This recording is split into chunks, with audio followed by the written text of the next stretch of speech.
أشهد أن لا إله إلا الله وحده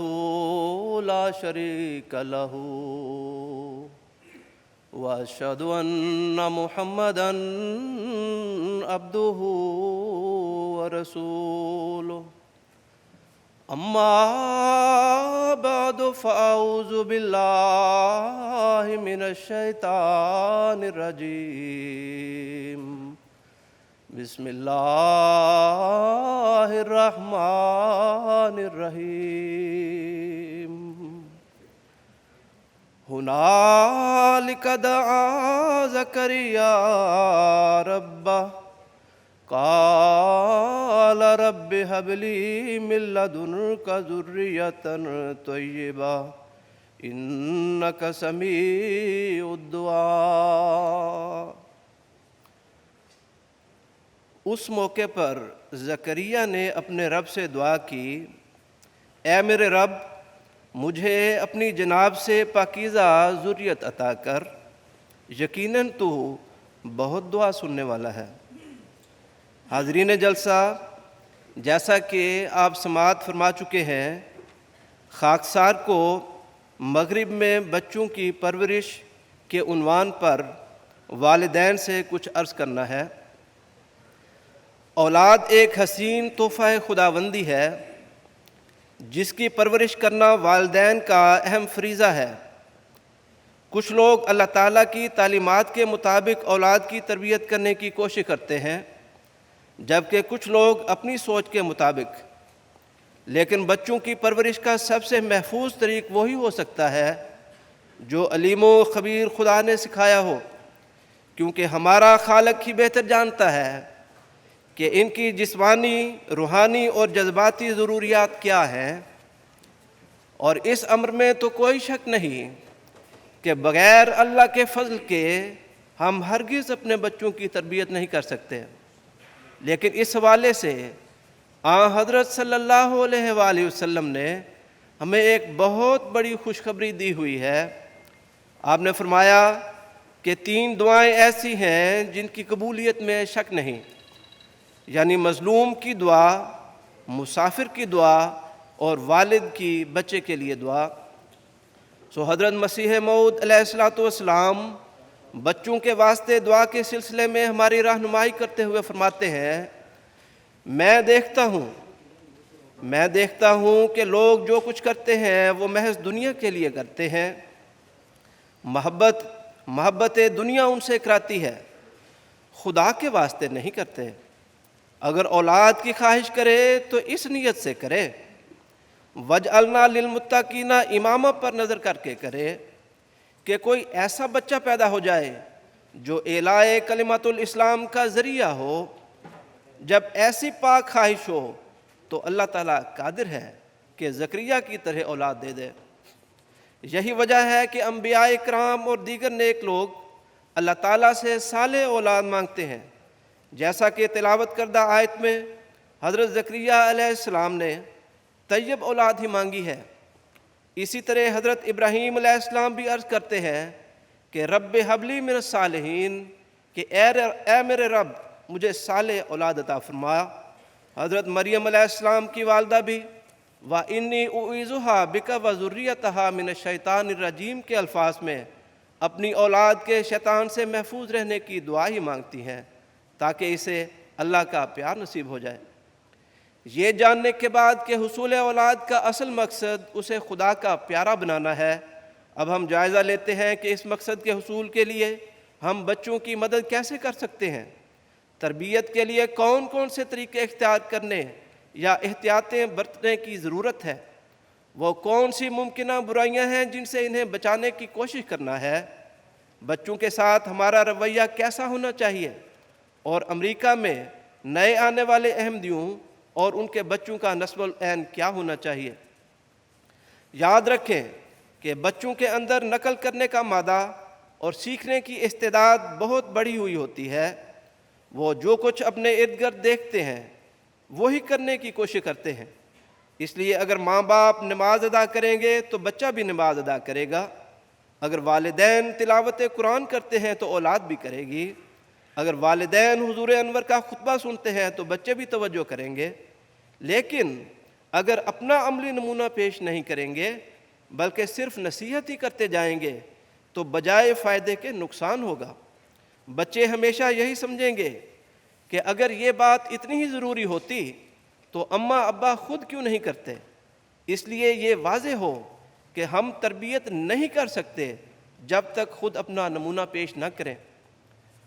اے وہ خوش قسمت بھائیوں اور بہنوں جو اس نعمت عظمیٰ سے متمتع ہو، بچوں کی تربیت شروع سے ہی کرنا ہوگی۔ بعض دفعہ ہم سمجھتے ہیں کہ ابھی تو بچہ ہے، اسے کیا سمجھ لگے گی، حالانکہ یہ بات درست نہیں۔ اسی لیے حضرت صلی اللہ علیہ وآلہ وسلم نے فرمایا کہ جب بچے کی پیدائش ہو تو اس کے دائیں کان میں اذان اور بائیں کان میں اقامت کہو، یعنی اس دنیا میں آتے ہی اس کے کان میں اللہ تعالیٰ کا نام پڑھے اور اس کی کبریائی دل پہ نقش ہو جائے۔ حضرت علی رضی اللہ تعالیٰ عنہ کا قول ہے، العلم من الصغر کالنقش علی الحجر، یعنی بچپن سے حاصل کیا ہوا علم ایسا ہوتا ہے جیسے پتھر پر نقش، یعنی اس کا اثر دل پہ بہت مضبوط ہوتا ہے۔ 30 اگست سن 2020 کو ہالینڈ کے خدام کی ملاقات میں پیارے آقا ایدہ اللہ تعالیٰ بن نصر العزیز نے فرمایا،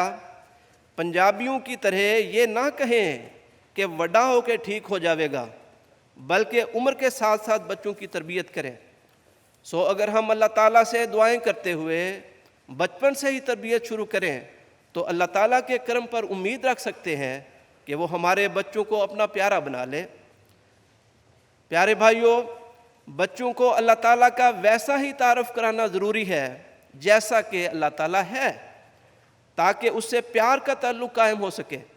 اگر نظام عالم پر غور کیا جاوے، اگر اللہ تعالیٰ کے اس کی مخلوق کے ساتھ تعلقات اور احسانات کو قرآن اور حدیث کی روشنی میں بنظر غائر دیکھا جاوے تو معلوم ہوگا کہ اللہ کی رحمت اس کے غضب سے بہت بڑھی ہوئی ہے۔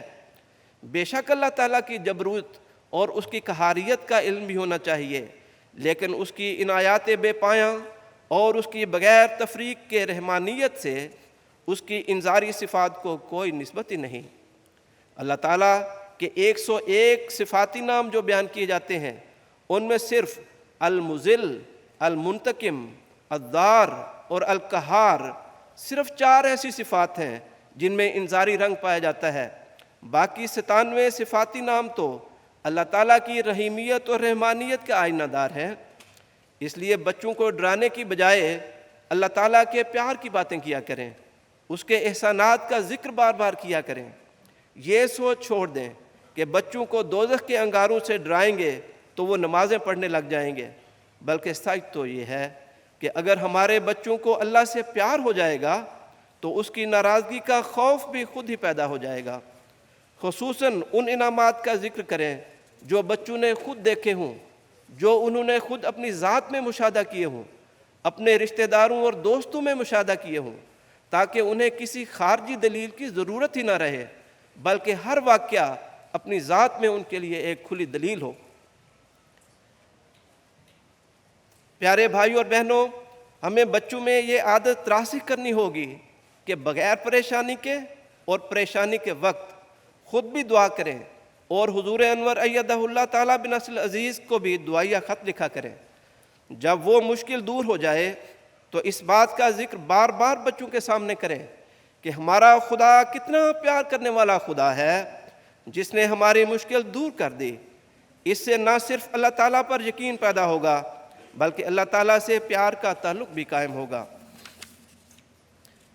بچوں کے دین سے دور ہونے اور اس معاشرے کی نقل کرنے کی ایک وجہ یہ ہے کہ اس معاشرے کی رنگینیاں اور پرکشش پہلو اور مادی ترقی تو ان کو اپنی طرف مائل کرتی ہے، لیکن بچوں کو خود اپنا تعارف ہی نہیں، ان کو یہ سمجھ ہی نہیں کہ ان کے باپ دادا کون تھے اور انہوں نے دین کی خاطر کیا کیا قربانیاں کی ہیں۔ بچے یہ سمجھتے ہیں کہ ہمارے والدین غریب تھے، مالی حالات بہتر کرنے امریکہ آ گئے، اس لیے اصل دنیا تو یہ ہے جس کی وجہ سے ہم بہتر زندگی گزار رہے ہیں۔ ہمارے دیسی باپ کیا جانے کہ نئی دنیا میں رہنے کے طور طریقے کیا ہونے چاہیے اور دنیا میں ترقی کیسے حاصل کرنی ہے۔ بعض نوجوان تو مغربی معاشرے کو اس لیے بھی بہتر سمجھتے ہیں کہ یہ غریب ممالک کی مدد کرتے ہیں، لیکن وہ یہ نہیں سمجھتے کہ اگر یہ مدد کرتے ہیں تو انہی ممالک سے دیگر فوائد کتنے گنا حاصل کرتے ہیں۔ مدد تو صرف خدا کی خاطر ہونی چاہیے، جو کہ اس وقت صرف اور صرف حضرت مسیح موعود علیہ السلام کی جماعت ہی کر رہی ہے۔ پیارے بھائیوں اور بہنوں، ہمارا فرض ہے کہ ان بچوں کو سمجھائیں کہ ہاں یہ درست ہے کہ ہم میں سے ایک بڑی تعداد اپنی مالی حالات بہتر کرنے کے لیے یہاں آئی تھی، اور ہم اس معاشرے کے ممنون بھی ہیں، لیکن اس معاشرے کی ایسی امراض اور طریقے معاشرت جس نے اسے اخلاقی اور روحانی طور پر کھوکھلا کر دیا ہے، ان سے نہ صرف ہم نے بچنا ہے بلکہ ان کی نشاندہی کر کے اس دکھی معاشرے کو بھی بچانا ہے، جہاں نہ ماں باپ کی کوئی عزت ہے، نہ بہن کا تقدس، نہ میاں بیوی ایک دوسرے کا لباس ہے، نہ بچوں کی تربیت کو قابل توجہ موضوع ہے۔ اور اب تو اس امن امان کی ظاہری چادر بھی اکثر دو نیم ہوتی دکھائی دیتی ہے جس کا یہ معاشرہ علم بردار ہے۔ ان نوجوانوں کو احساس کمتری سے نکالنے کے لیے ضروری ہے کہ انہیں اسلام کے سنہری دور کا تعارف کرایا جائے، جس کا ذکر ہمارے پیارے آقا نے گزشتہ 4.5 سال کے دوران اپنے خطبات میں بارہا فرمایا ہے۔ بچوں کے سامنے ان اقدامات کا ذکر کریں جو آن حضرت صلی اللہ علیہ وسلم کی مدنی زندگی اور خلافت راشدہ کے دوران ایک حسین معاشرے کے قیام کے لیے اٹھائے گئے، اور جن کو مغربی انصاف پسند مورخین بھی مانتے اور سراہتے ہیں۔ اس طرح انہیں علم ہوگا کہ اصل انسانیت تو یہ ہے کہ لوگوں کی مدد صرف خدا کی خاطر کی جائے، نہ کہ دوسرے ممالک کو اپنے دست نگر کرنے، ان ممالک کی معدنیات اور دیگر وسائل پر قبضہ کرنے یا اپنے سیاسی مفادات حاصل کرنے کے لیے۔ پھر ان کو جماعت کی خدمت انسانیت کی تاریخ بتائیں کہ کس طرح جماعت نے ہمیشہ انسانیت کی خدمت کی ہے اور بغیر کسی لالچ کے کی ہے۔ یہ صرف وقتی خدمت نہیں بلکہ دنیا بھر کے احمدی یہ خدمت ہر ماہ اور ہر سال ان ممالک کے لیے بھی کرتے جا رہے ہیں جن کو یہ جانتے تک بھی نہیں۔ یہ مدد صرف اور صرف انسانیت کی خاطر ہے تاکہ ہم اللہ کی رضا حاصل کر سکیں۔ ان بچوں کو یہ بھی بتائیں کہ ہم نے اور ہمارے بزرگوں نے جب حضرت مسیح موعود علیہ السلام کو مانا تو ہم پر بہت سے مظالم توڑے گئے، لیکن ہم نے صرف خدا واحد کی خاطر، صرف خدا واحد کی خاطر انہیں نہ صرف برداشت کیا بلکہ انہی ظالموں پر جب کوئی مصیبت آئی، جب کوئی مشکل آئی، ہم ان کی مدد کرنے والوں میں سب سے آگے تھے۔ انہیں یہ بھی بتائیں کہ یہی وہ جماعت ہے جس کے ہزاروں لوگوں نے اپنی زندگیاں وقف کی، اپنے ملکوں کو چھوڑا، اپنے ماں باپ، بیوی بچوں، رشتہ داروں اور گھر بار کو چھوڑا، صرف اس لیے کہ اس نام نہاد ترقی یافتہ معاشرے کی روحانی حالت بہتر ہو جائے۔ اگر یہ نہیں تو ان کی آنے والی نسلیں ہی خدا کو پہچان لیں۔ نہ صرف یہ بلکہ جماعت احمدیہ بہت سے غریب ممالک میں ان کے علمی معیار کو بلند کرنے اور طبی سہولیات دینے کے لیے بھی دن رات کوشاں ہے۔ ان بچوں کو بتائیں کہ یہی وہ عجیب و غریب روحانی جماعت ہے جس کے بچے اور بزرگ، جس کی عورتیں اور مرد ہر ماہ اپنے بچوں کا پیٹ کاٹ کر اس معاشرے اور دنیا کے ہر معاشرے کی بھلائی کے لیے اپنا عزیز مال قربان کر رہے ہیں۔ جب اس طرح بچوں کو پتہ چلے گا کہ ہم دینے والے ہیں، لینے والے تو نہیں، ہمارا ہاتھ اوپر والا ہاتھ ہے، نیچے والا تو نہیں، تو انہیں خود پر اعتماد حاصل ہوگا، دین اسلام پہ فخر ہوگا اور اپنے والدین کے لیے دل سے دعائیں نکلیں گی، تبلیغ کرتے ہوئے دلیری سے بات کریں گے اور دین کے ساتھ جڑتے چلے جائیں گے۔ حاضرین جلسہ، ہمیں بچوں کو سمجھانا ہے کہ اللہ تعالیٰ نے حضرت مسیح موعود علیہ السلام کو اسلام کا پیغام صحیح شکل میں تمام دنیا کے سامنے پیش کرنے کے لیے کھڑا کیا ہے۔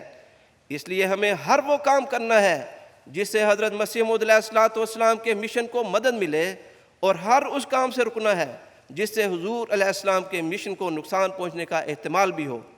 جب بچے یہ بات سمجھ لیں گے تو اس طرح کے سوالات اٹھنا کم ہو جائیں گے کہ جب اہل کتاب سے شادی جائز ہے تو ہم غیر احمدیوں یا غیر مسلم میں شادی کیوں نہیں کر سکتے، یا یہ کہ قرآن کریم میں تو صرف زکوٰۃ ہی فرض کی گئی ہے، تو ہم جماعتی چندے کیوں ادا کریں؟ یا یہ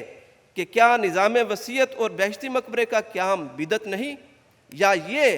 کہ کلمہ پڑھ لیا تو مسلمان ہو گئے، حضرت مسیح موعود علیہ الصلوۃ والسلام کی بیعت کر لی تو احمدی ہو گئے، اب جماعتی اجلاسات اور اجتماعات اور جلسوں میں شامل نہ بھی ہوں تو کیا فرق پڑتا ہے وغیرہ، کیونکہ وہ یہ بات سمجھ چکے ہوں گے کہ یہ سب انتظام حضرت مسیح موعود علیہ الصلوۃ والسلام کے مشن کی تکمیل کے واسطے ہے۔ پیارے بھائیوں اور بہنوں، آج ایک بہت بڑا چیلنج ہمیں یہ درپیش ہے کہ کئی بچے یہ سمجھتے ہیں کہ درست بات وہی ہے جو ہمیں درست لگے، اور اپنی عقل کو معیار بنا کر فیصلہ کر لیتے ہیں کہ کوئی بات صحیح ہے یا غلط۔ اس لیے اس معاشرے میں رہتے ہوئے بچوں کے دل میں کلام الہی اور رسول خدا صلی اللہ علیہ وسلم کی عظمت قائم کرنا ایک بہت بڑا چیلنج ہے، تا وہ قرآن و سنت کو ہر چیز سے بالا تر سمجھتے ہوئے ہر فیصلہ ان کی روشنی میں کریں۔ یہ عظمت اس وقت تک قائم نہیں ہو سکتی جب تک قرآنی علوم بیان نہ کیے جائیں، اور رسول اللہ صلی اللہ علیہ وسلم کی عظمت دل میں جاگزین نہیں ہو سکتی جب تک آپ کی تعلیمات اور ان کے فوائد بچوں کو بتائے نہ جائیں۔ بچوں کو قرآن کریم کی تعلیمات اور آن حضرت صلی اللہ علیہ وسلم کی زندگی سے کئی مثالیں بتانی پڑیں گی کہ عقل فلاں بات نہیں مانتی تھی، لیکن ایک وقت کے بعد ثابت ہوا کہ عقل غلط تھی اور کلام الہی یا رسول خدا کی بات ہی درست تھی۔ سو بچے جب سمجھ لیں گے کہ انسان کا علم اور عقل محدود ہے تو اس طرح کے سوالات بھی نہیں اٹھا کریں گے کہ اس معاشرے میں تو کزن میرج کو برا سمجھا جاتا ہے، تو ہم اپنے کزنز کے ساتھ شادی کیوں کریں؟ یا یہ کہ اگر اسلام میں عورت کے بھی حقوق ہیں تو عورت مردوں کی امامت کیوں نہیں کرا سکتی؟ یا یہ کہ ہم خود بھی تو پڑھے لکھے ہیں، سمجھدار ہیں، تو ہر معاملے میں خلیفہ وقت کی بات ماننے کی کیا ضرورت ہے؟ کیونکہ انہیں علم ہو چکا ہوگا کہ اللہ تعالیٰ اور اس کے رسول اور اس کے خلیفہ کے ہر حکم اور مناہی میں ضرور حکمتیں پوشیدہ ہیں، گو ہمیں ان پر اطلاع نہ ہو۔ سامعین کرام، ایک اور مرض ہے جو بچوں کی تربیت کرنے میں بہت بڑی روک ہے، اور وہ ہے بچوں کے سامنے جماعتی عہدیداروں کے خلاف باتیں کرنا۔ اس کی مثال ایسے ہی ہے کہ ہم بڑی محنت سے ایک گھر بنائیں، پھر اس کو اپنے ہی ہاتھ سے آگ لگا دیں۔ اگر ایک طرف تو بچوں کو جماعت کے ساتھ جوڑنے کی کوشش کر رہے ہوں، پھر اسی جماعت کے عہدیداروں کے خلاف باتیں بھی کر رہے ہوں، تو ہمارے بچے کیسے جماعت کے قریب آئیں گے؟ میرا ہرگز یہ مطلب نہیں کہ عہدیداران میں کوئی غلطی نہیں ہو سکتی، بلکہ میرا مطلب یہ ہے کہ اگر ہمارے دل میں واقعتاً جماعت کے لیے درد ہے تو متعلقہ عہدیدار کو اپنی بات پہنچائیں، نہ کہ بچوں کے سامنے عہدیداروں پر تنقید کر کے اپنے ہی بچوں کو خود زخمی کر دیں۔ حاضرین جلسہ، اس معاشرے میں رہتے ہوئے بچوں کو بے حیائی سے بچانا کسی جہاد سے کم نہیں، اور اس امر کا تعلق صرف بچیوں سے نہیں بلکہ لڑکوں میں یہ خلق پیدا کرنے کی زیادہ ضرورت ہے۔ اللہ تعالیٰ نے بھی مردوں کو غض بصر کا حکم پہلے دیا اور عورتوں کو بعد میں۔ ضروری ہے کہ اس عادت کو بچپن سے ہی لڑکوں اور لڑکیوں میں راسخ کرنے کی کوشش کی جائے، تاکہ بڑے ہو کر لڑکوں کا برائیوں سے بچنا اور لڑکیوں کو پردہ کرنا آسان ہو جائے۔ اگر بچپن سے ہی بچوں کے لباس کا خیال نہ رکھا جائے تو نتیجہ یہ ہوتا ہے کہ جب مسجد میں پروقار لباس کی تلقین کی جاتی ہے تو بعض بچوں کو یہ بات بہت عجیب لگتی ہے اور وہ سوچتے ہیں کہ جماعت کو ہمارے لباس سے کیا غرض، ہم جو چاہیں پہنیں، جبکہ بعض بچوں کو یہ تلقین اس قدر بری لگتی ہے کہ وہ آہستہ آہستہ مسجد اور جماعتی سرگرمیوں سے دور ہو جاتے ہیں۔ پیارے بھائیوں، اگر ہم بچپن سے ہی بچوں کو سکھائیں کہ لڑکے لڑکوں کو دوست بنائیں اور لڑکیاں لڑکیوں سے ہی دوستی رکھیں، تو ہم انہیں ڈیٹنگ جیسی برائی سے بھی بچا سکتے ہیں۔ اسی طرح اگر بچوں کی وقت پر منگنی کر دی جائے اور ہاتھ میں منگنی کی انگوٹھی ہو تو لوگ ان کو اس کام کی دعوت ہی نہیں دیں گے اور منگنی ان کی حفاظت کا ذریعہ بن جائے گی۔ سکول کے ٹرپس پہ بچوں کو بھیجنے میں بھی بہت احتیاط کرنے کی ضرورت ہے۔ اس حوالے سے حضور انور ایدہ اللہ تعالیٰ بن نصر العزیز نے جو ہدایات دی ہیں ان کا خلاصہ کچھ یوں ہے۔ نمبر 1، تفریحی ٹرپس پر تو بالکل نہیں جانا کیونکہ ان میں بیہودگیاں ہوتی ہیں۔ نمبر 2، ان ٹرپس سے بچنے کی ہی کوشش کرنی چاہیے اس لیے بہتر ہے کہ تمہارے ایسے مضامین ہی نہ ہوں۔ اگر ریسرچ یا علم بڑھانے کے لیے ایسا ٹرپ ہے جو صبح سے شام تک کا ہے تو جا سکتے ہیں، ورنہ ان سے بچنا چاہیے۔ پیارے دوستو، یاد رکھیں کہ اگر بچہ کوئی سوال کرے جس کا جواب معلوم نہ ہو تو بجائے غلط جواب دینے کے صاف کہہ دیں کہ مجھے جواب معلوم نہیں، مطالعہ کر کے یا کسی سے پوچھ کر بتا دیا جائے گا۔ خواہ مخواہ اپنی انا کا مسئلہ نہ بنائیں، اس طرح بچے کا آپ پر اعتماد بھی قائم ہوگا اور وہ آپ کی بات بھی مانیں گے، اور بجائے اپنے خیالات پیش کرنے کے ہمیشہ حضرت مسیح موعود علیہ الصلوۃ والسلام اور خلفائے کرام کی تحریرات اور فرمودات کی روشنی میں جواب دیں۔ اب آخر پہ خاکسار ان احمدی بہن بھائیوں کی خدمت میں حضور انور ایدہ اللہ تعالیٰ بنصر العزیز کا ایک پیغام پہنچانا چاہتا ہے جو امریکہ میں نئے آئے ہیں۔ حضور فرماتے ہیں، اگر ہم یہاں آ کر، ان ملکوں میں آ کر اپنے اس مقصد کو بھول گئے اور دنیا کی مصروفیات میں ہی غرق ہو گئے اور اپنے گھروں کے ماحول کو قرآن کریم کی تعلیم کے مطابق ڈھالنے کی کوشش نہ کی تو ہماری اولادیں اور نسلیں دین سے دور ہوتی جائیں گی، اور یہ شکر گزاری کے بجائے اللہ تعالیٰ کے فضلوں کی نفی کرنے والی بات ہوگی۔ پھر فرمایا، جیسا کہ میں نے کہا تھا کہ احمدیوں کی اکثریت ان ملکوں میں دین کی وجہ سے آئی ہے، مذہبی پابندیوں کی وجہ سے آئی ہے جو ان کو اپنے ملک میں تھیں، بس اس بات کو ہمیشہ سامنے رکھیں۔ ان ملکوں میں آ کر اب ہر احمدی کا فرض بنتا ہے کہ وہ اس اہم فریضے کو پوری طرح ادا کرنے کی کوشش کرے۔ ہر جگہ جہاں احمدی ہیں اپنے ماحول کو بتائیں کہ حقیقی اسلام کیا ہے۔ سو اے امریکہ میں نئے آنے والے بہنوں اور بھائیوں، یاد رکھیں کہ آپ نے پرانے احمدیوں سے مقابلے نہیں کرنے کہ کون کتنے سالوں میں امریکہ میں سیٹ ہو گیا ہے، یا کون کیسے تھوڑے وقت میں اتنا امیر کبیر بن گیا ہے، یا اگر کسی کا بزنس اچھا ہے تو ہم نے اس سے بھی آگے نکلنا ہے۔ پیارے بھائیوں، اگر کسی پرانے احمدی کو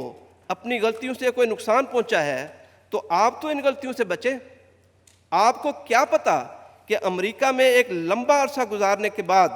بہت سے پرانے احمدی کس تکلیف سے گزر رہے ہیں؟ کیا آپ نے کسی باپ کی کہانی سنی ہے جو ساری عمر تو دین کی خدمت کرتا رہا لیکن اب اس کی اولاد جماعت میں شادی بھی نہیں کرنا چاہتی؟ کیا آپ نے اس تہجد گزار ماں کی بپتا بھی سنی جس کے بچے مسجد کے قریب رہتے ہوئے بھی نماز پڑھنے نہیں جاتے؟ کیا آپ نے اس باپ کی مایوسی بھی دیکھی جو ساری عمر دن رات ایک کر کے اولاد کے لیے کماتا رہا، حتیٰ کہ بچوں کی تربیت پر بھی توجہ نہ دی، لیکن اب بڑھاپے میں وہی بچے اسے پوچھتے بھی نہیں اور اپنی دنیا میں مگن ہیں؟ اس لیے آپ نے پرانے احمدیوں کی ہرگز پیروی نہیں کرنی بلکہ ان کے لیے دعا کرنی ہے۔ اور جیسا کہ ہمارے پیارے امام نے فرمایا، آپ کی بھی دو ذمہ داریاں ہیں، ایک دین کے ساتھ جڑے رہنا اور اپنی اولاد کو جوڑے رکھنا، اور دوسری تبلیغ کی ذمہ داری ادا کر کے اللہ تعالیٰ کا شکر گزار بننا۔ میرے بہت ہی پیارے بہن اور بھائیوں، آؤ ہم سب مل کر اپنے بچوں کے لیے دعا کریں کہ اے اللہ ہمیں اور ہماری اولاد کو نماز قائم کرنے والا بنا دے۔ اے اللہ ہمیں اور ہماری اولاد کو شرک سے بچا لے۔ اے اللہ ہمیں اور ہماری اولاد کو دین و دنیا کی بھلائی عطا کر اور آگ کے عذاب سے بچا لے۔ اے اللہ ہم اور ہماری اولاد تجھ سے تیری محبت اور تیرے پیاروں کی محبت مانگتے ہیں اور ہر وہ عمل کرنے کی طاقت چاہتے ہیں جو تیری محبت تک پہنچا دے۔ ان کی خود حفاظت فرما اور ان پر رحم کر اور ان کو رشد و ہدایت، عمر اور عزت عطا فرما دے۔ آمین یا رب العالمین۔